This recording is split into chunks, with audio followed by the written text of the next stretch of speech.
Hola amigos y amigas, es un gusto estar con ustedes nuevamente esta tarde del martes.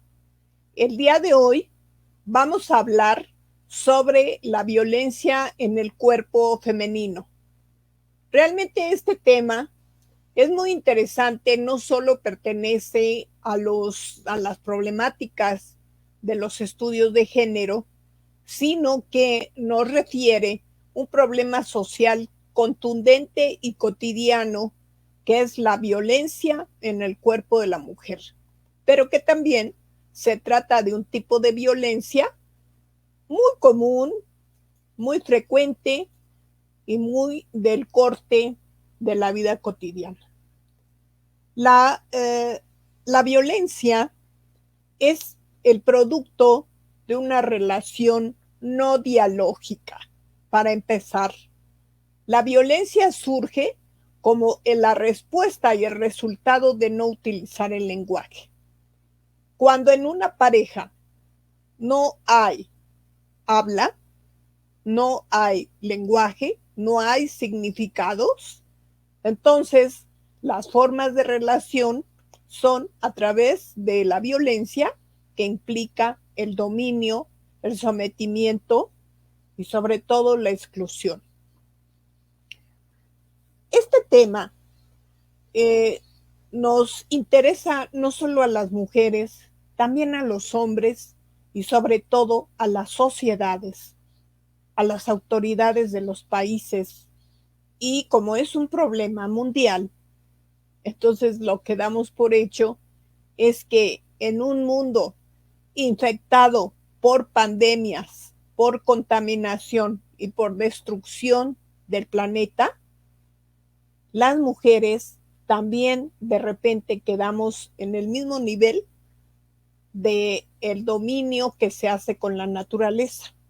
Es decir, si en un momento dado de la historia de la humanidad, el hombre, como ya en una articulación patriarcal, estableciendo una ideología de dominio, dijo, esta naturaleza es mía, la tierra es mía, los árboles son míos, los ríos, el agua, las montañas, las estrellas, el aire, todo es mío.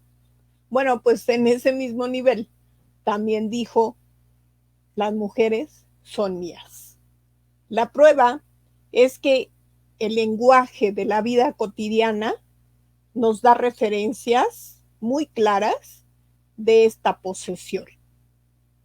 Se dice mi casa, mi coche, mi capital y mi mujer.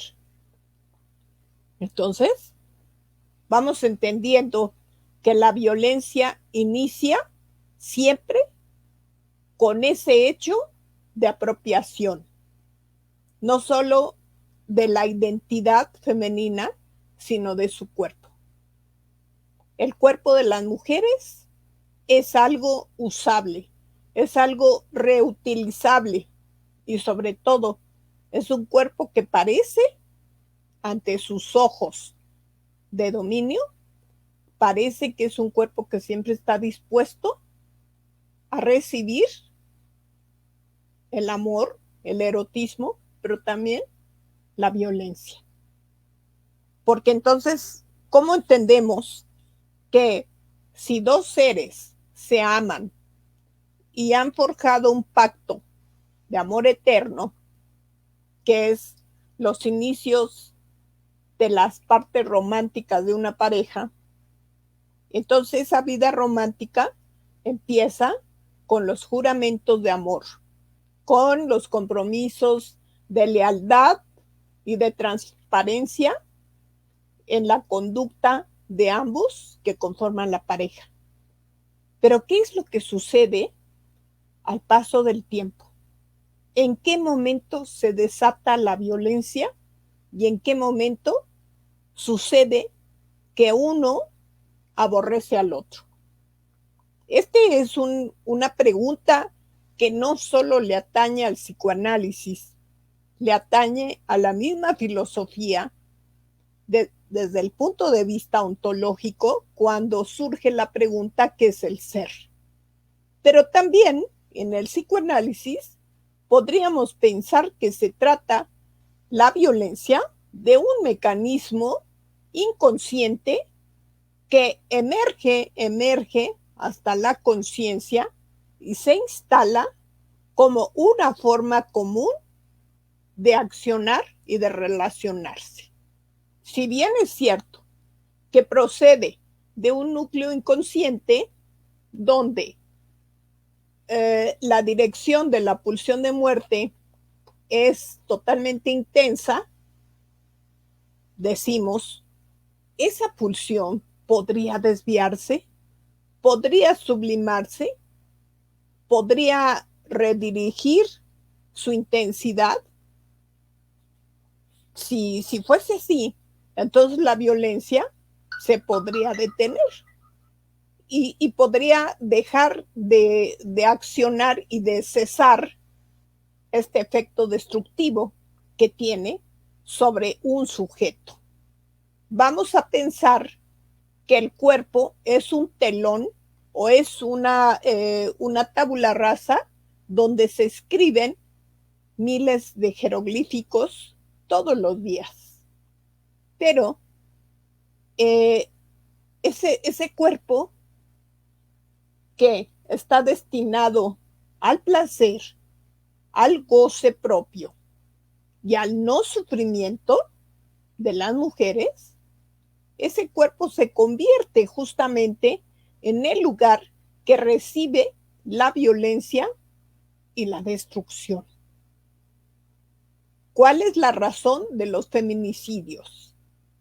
Los feminicidios tienen que ver con la violencia, tienen que ver con la intolerancia a la diferencia sexual. Es cierto, el cuerpo, que es el lugar del placer femenino, de pronto se convierte en el deseo del otro, que es ese hombre o ese individuo o ese sujeto que pertenece a la cultura patriarcal, y entonces dice, bueno, pues el placer que ella tiene, ese placer puede ser mío. Y es entonces cuando, en lugar de robarlo, violenta a la mujer a través de su cuerpo para extraerle el placer. Esta tesis, ¿de dónde sale? Sale precisamente de ese hecho donde yo no soporto que el otro tenga placer. Y más bien, quiero asomarme dentro del cuerpo de la mujer para descubrir qué es el placer femenino.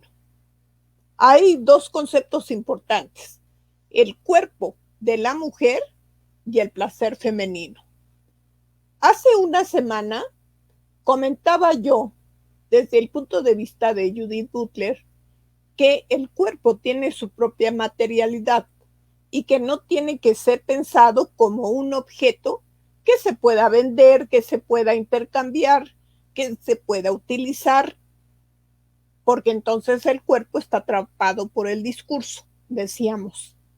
Pero hoy les digo que el cuerpo es una dimensión donde el ser descansa, lo he dicho, y es también la casa del ser. El cuerpo es la casa del ser, como es la tierra para la humanidad. Sin embargo, el que violenta, el que quiere perforar el cuerpo de la mujer, tiene toda una intención de robo, de hurto, porque no sabe qué es el placer femenino, entonces tiene que romper el cuerpo para perforar y entrar al menos por el tejido y por la epidermis para asomarse hacia adentro. Esto a mí me parece interesante porque ¿cuál es la otra causa o cuáles son esas causas que producen la violencia en el cuerpo de la mujer. Hemos dicho que pues en las relaciones cotidianas de pareja ocurre la violencia. Las mujeres que han sido secuestradas y que han sido levantadas en esta sociedad, también hay sospecha de que un primer móvil puede ser la búsqueda del placer femenino por parte del que ejecuta el delito. Pero quizá eso a las procuradurías no les dice nada. Eso no es interesante. Se hacen rastreos de otra índole para perseguir a los feminicidas, a los secuestradores, a los que levantan a mujeres. Pero lo cierto es que no son asesinos seriales, como lo que podríamos pensar en otro contexto, porque está claro que por lo menos son violentos. Y son violentos en cuanto que levantan a una mujer, en cuanto que la encuentran descuartizada, en cuanto que no solo la violaron, porque parece que el móvil no es sexual, el móvil es de un goce perversito que tienen por ahí y que está escondido en la estructura patriarcal. Entonces la violencia va de la mano de los homicidas, de los feminicidas sobre todo, y en este caso de los que se quieren robar el placer del cuerpo femenino. Entonces, ¿cuál es la razón por la que sucede el maltrato al cuerpo de la mujer? Primero, hay un deseo de robar el placer femenino. Segundo, hay toda una intentona de someter, de dominar el cuerpo de la mujer. A lo mejor no dominan la conciencia de la mujer, pero al menos su cuerpo es un deleite para el violentador. Y tercero, son acciones violentas que están disfrazadas en el discurso de la tolerancia, de la democracia, de la libertad, pero que finalmente suceden en las partes oscuras del discurso. ¿Qué quiere decir? En las prácticas sociales.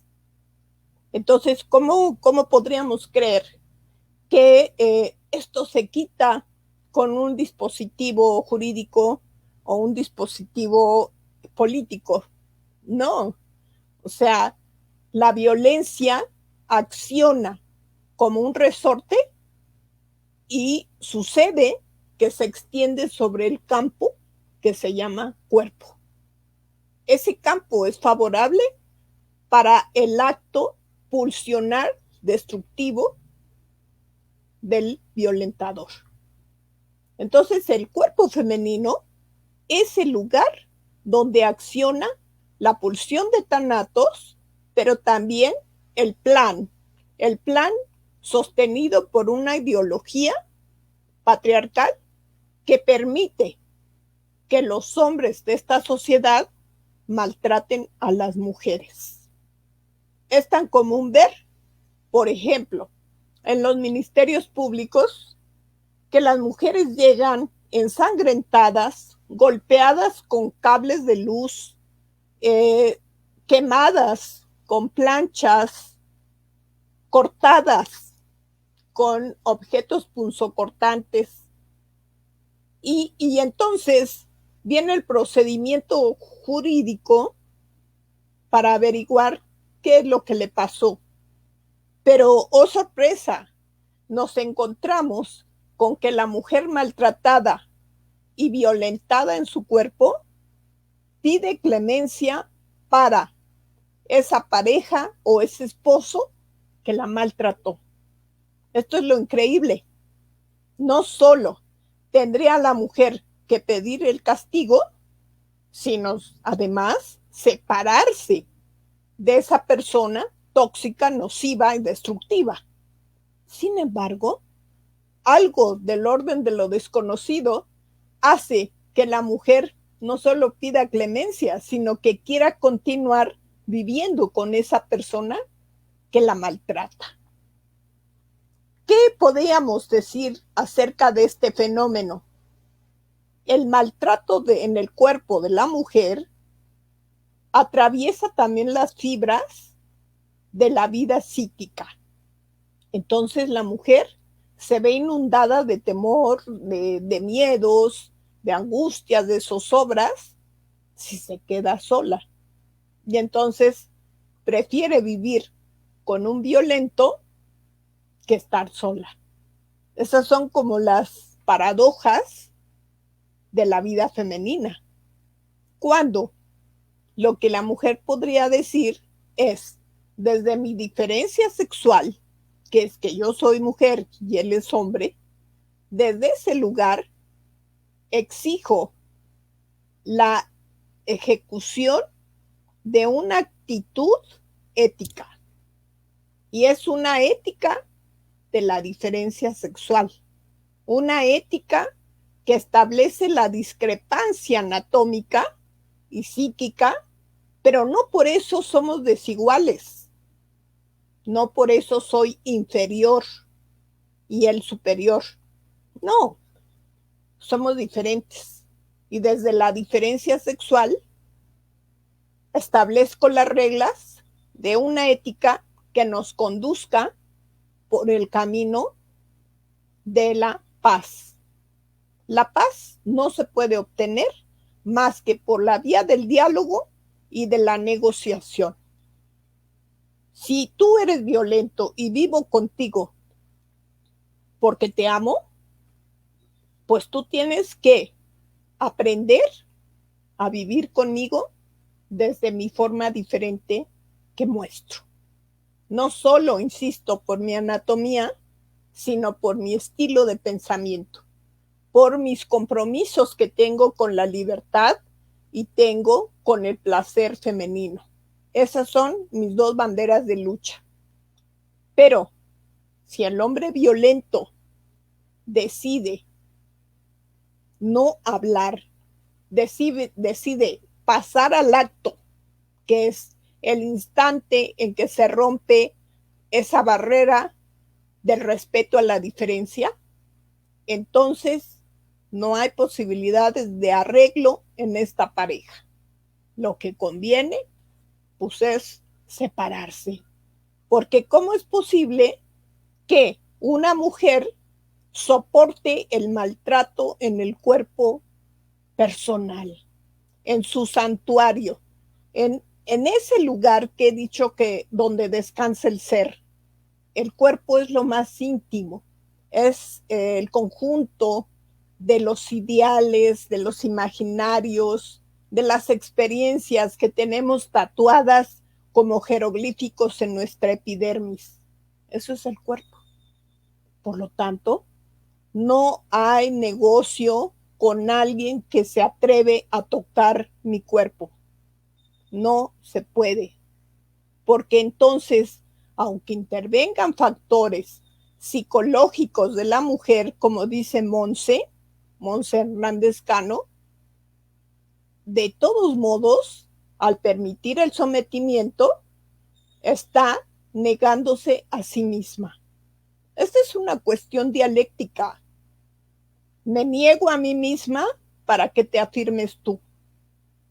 Esa relación de amo-esclavo justamente es lo que estamos tocando aquí para decir que debe haber una clave para romper la relación amo-esclavo. Y esa clave es el lenguaje, precisamente. La única manera de evitar la violencia, de disminuirla, de bajarla y completamente anularla es a través de la negociación por la palabra. No hay otra manera. Si esto no funciona, entonces la mujer tiene todo el derecho y la plenitud de disfrutarse a sí misma en su cuerpo. Tal vez busque otra pareja, tal vez encuentre un poco de bienestar en la medida de la lejanía, con el violento, pero definitivamente no hay posibilidades de comprender que una mujer deje que la maltraten en su cuerpo. Por eso el nombre de esta charla, Insensata, es la violencia en el cuerpo de la mujer. ¿Cuáles son los motivos de la persona violenta? Pregunta Magdalena Lomelí. Bueno, pues la persona violenta podría decir la criminología, pues es que es un psicópata, pues es que tiene tal patología, a lo mejor sí, pero lo que yo digo es que el violento anuncia su acción desde la mirada, desde la postura, desde el caminar, desde esa efigie que se convierte en un ser amenazante, y eso es lo que tiene que percibir la mujer. Antes del golpe, antes del maltrato, hay un mensaje, que eso es lo que tiene que aprender a leer ella.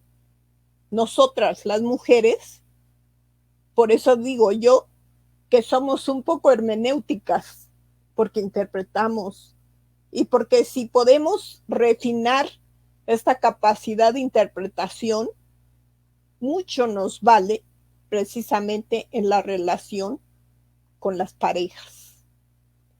Dice Naray, la solución es el lenguaje entendido como la comunicación con la pareja. Este es un tipo de lenguaje. ¿Cuál podría ser ese tipo de lenguaje? Bueno, el lenguaje de la percepción, el lenguaje de la sospecha se incluye por parte de la mujer en cuanto que está habitando en el mismo techo, bajo el mismo techo, con un violento.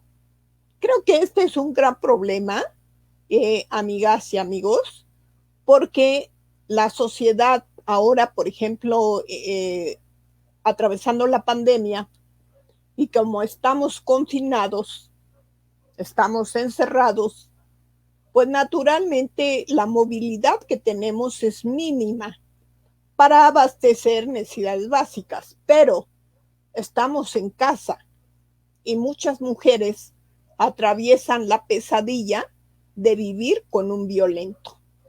No solo con una pareja violenta, sino además con una familia violenta.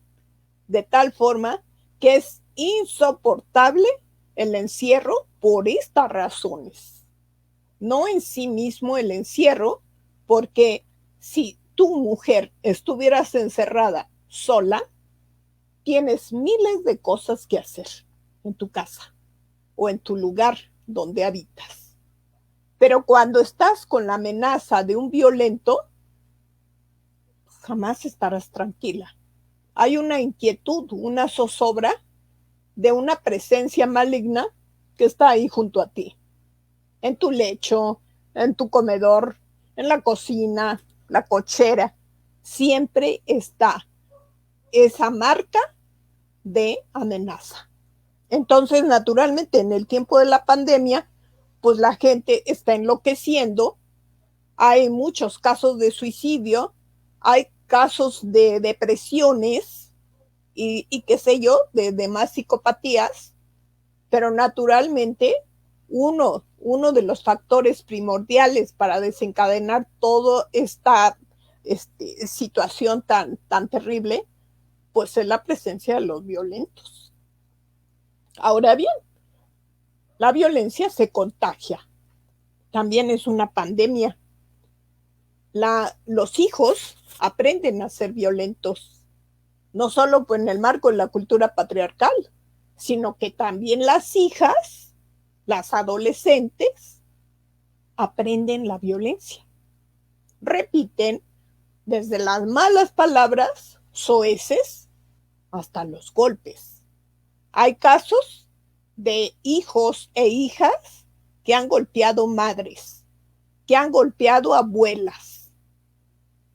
Entonces, tú dices, pues, ¿de qué se trata? Ni siquiera en los tiempos de los hombres y mujeres primitivos sucedía eso. Mentira, los hombres primitivos no andaban golpeando a las mujeres por las mismas razones que hoy a nosotras las mujeres nos golpean, ¿no? No. El hombre primitivo se dedicaba a hacer poesía con las estrellas, a hacer petroglifos, a migrar. Eran los primeros migrantes de la historia. Es decir, tenían tareas más interesantes y tenían una vida sexual sin prejuicios, mucho más plena, al amparo de la naturaleza. Pero cuando se inventa la moral y la moral hipócrita, lo que sucede es que el violento ahora está disfrazado de, de yuppie. Ahora es un hombre inteligente, exitoso, empresario o, qué sé yo, burócrata, pero igual puede ser obrero o puede ser empresario. Eso no importa. El hecho es que potencialmente es violento. Y es violento porque dice un texto de Finkelman, dice, el hombre busca la descarga y la mujer busca el goce. Claro, los hombres biológicamente tienen más conexión con las emergencias de las descargas libidinales. Las mujeres estamos acariciando mucho más el goce, que son los momentos de la cúspide psicoemocional, pues, de las mujeres, ¿no? Entonces, naturalmente, uno y otro son diferentes en la conquista del placer, pero esto no da derecho a que si nosotras somos más complejas, tengamos que ser inferiores. No podemos ser inferiores nada más por ser diferentes. Dice Adriana Cámara, considero también hay un verdadero tema de origen emocional, psicológico, que conlleva a que el individuo refleje estos impulsos sobre alguien más. Es un tema bastante complejo y personal, ciertamente. O sea, estamos hablando de impulsos, pero también de la regulación y normalización de la violencia que se extiende en la capa social. O sea, el problema, qué bueno que fuera nada más psicopatológico y que todo el mundo pudiera entrar a psicoterapia. Probablemente se podría resolver mucho de lo que acontece. Pero la cuestión es que cuando la violencia se instaura como un estilo de vida patriarcal y socialmente normalizado, entonces decimos, sí, el vecino le pegó a la vecina, pero pues ya están arreglando. Sí, claro. En los baños de mi universidad, un chico le pegó a otra chica en el baño. Pero bueno, ya se están besando. Ya pudieron solucionarlo. Es decir, los espectadores somos los testigos y también los que justificamos la violencia como un acto natural de la sociedad. Se enojaron, se dijeron muchas cosas y él le pegó a ella. Pues sí, ¿para qué lo provoca? A veces decimos estas barbaridades, pero es que hay un efecto de normalizar la violencia. Entonces, cuando el cuerpo femenino es marcado, es lastimado, es maltratado por un hombre, no se puede tolerar como sociedad y como mujer tampoco, porque la mujer es cuando dice hasta aquí, se acabó, porque ni un paso más debido a que yo tengo que defender este santuario que se llama cuerpo. Esa es la primera obligación de una mujer. Y después puede hacer y desarrollar cualquier obligación. Entonces vean que la presencia del violento es un asunto muy serio. Vivir con violentos, además, se ha convertido en algo común y corriente. El vecino, el compañero, el familiar, cualquier persona puede ser violento. Sí, siempre y cuando las mujeres lo toleremos. Dice Sandra Sánchez, la organización social más primitiva es totalmente patriarcal y tiene que ver con el poder del sometimiento. La violencia sexual es una de las aristas.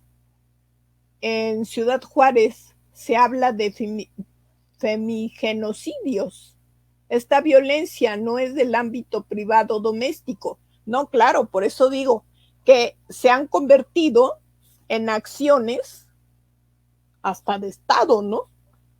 Digo, no se podría calificar de esa magnitud, pero es algo recurrente, ocurre, sucede, y como tú bien dices, Sandra, ya no es un feminicidio, son femigenocidios, porque son masivos, porque en Juárez hay cruces rosas señalando dónde quedan tirados los restos de los cuerpos, porque ni siquiera estamos hablando de cuerpos completos, hay trozos, hay rastros. Y entonces dices, bueno, ¿a qué nivel hemos llegado donde nuestro cuerpo es un fiambre, es un desecho? Y entonces no es tomado en lo que he dicho, la dignidad del cuerpo femenino como santuario del placer. No, es un pedazo simplemente que aparece por ahí tirado en un basurero. ¿Qué significa esto? Significa que como sociedad hemos tolerado y las mujeres hemos acatado la violencia como mandato universal. Si me pega es porque me quiere, dicen algunas. Si me cela es porque me quiere mucho. No, los celos quizás son la antesala de la violencia corporal.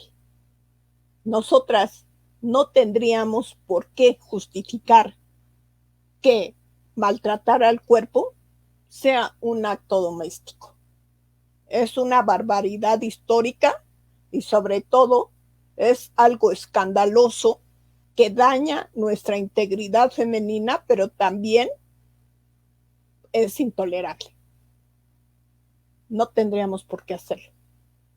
Hay muchas corrientes del feminismo, pero creo que una corriente muy auténtica es la búsqueda de la dignidad femenina. Y la búsqueda de esta dignidad inicia con la ética de la discrepancia sexual. Somos discrepantes, somos diferentes, pero no por la diferencia tendríamos que estar expuestas a el sometimiento, al maltrato y sobre todo esta violencia tan terrible, ¿no? Dice Sandra Sánchez, Rita Segato es quien acuña este término porque la violencia está desde el Estado y es un código con dos interlocutores, la víctima de forma horizontal y los demás hombres en un diálogo lineal. Claro, claro. No podríamos pensar que la violencia surge y ya no pasó nada. No, al contrario, la cultura patriarcal se afinca en el Estado, en las formas de gobernar, y entonces los gobiernos acogen los significados de la violencia.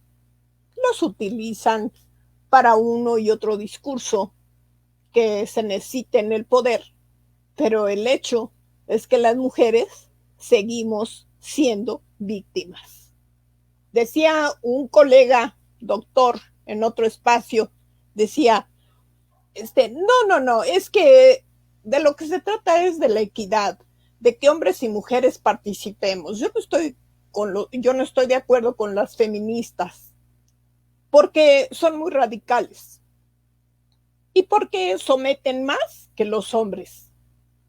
Le decía yo, sí, existen casos, pero el hecho innegable es que los estudios de género, los planteamientos que hacemos en este campo, van más allá de la militancia de un feminismo.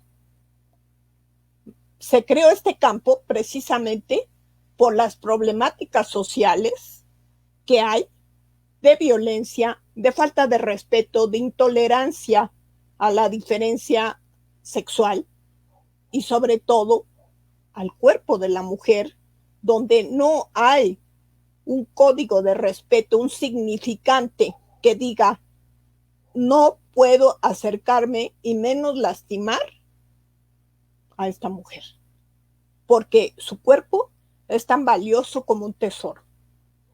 Mientras no exista ese registro en el lenguaje, es natural que el cuerpo sea un botín para el poder. Por lo mismo, como decía hace 8 días, el cuerpo sirve o para exhibirse, o para venderse, o para comprarse, o para utilizarse en todas las formas posibles.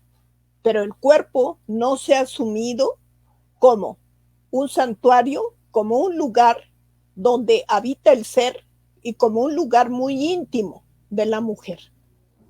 Entonces, vean todos ustedes cómo es posible que el violento habite con nosotros y nosotros nada decimos y justificamos. Pues es que yo lo quiero, es que lo amo, es que yo prometí estar con él para toda la vida. El violento es un enfermo, el violento es alguien que no tiene derecho a la libertad social. Es un individuo peligroso que acecha y que está siempre amenazante para destruir a esa mujer con la que convive. Bueno, amigas y amigos, el tiempo se nos agota.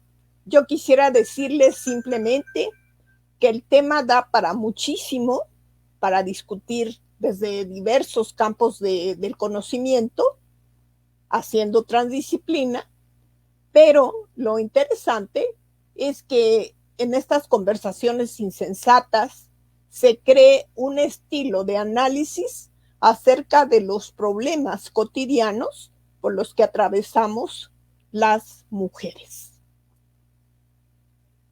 Les agradezco mucho a todos los que han participado. Está Kitty Ochoa diciendo hola doctora, importante tema desde Oaxaca. Tenemos, por ejemplo, a Nalí, hola Nalí, Rosario, Magdalena, Jacinto, Monse, Naraí, Mía, Adriana, Sandra, muchas gracias a todos ustedes y es un gusto compartir y sobre todo invitarlas a líneas de investigación, a escribir, a publicar artículos, porque precisamente es la manera de manifestarnos. Gracias, Araceli, también estás aquí y también te digo, tenemos que escribir, tenemos que publicar, porque por la vía de la palabra escrita, nosotras podemos decir, aquí estoy, mi cuerpo vale y mi espíritu. Muchas gracias a todos. Hasta luego.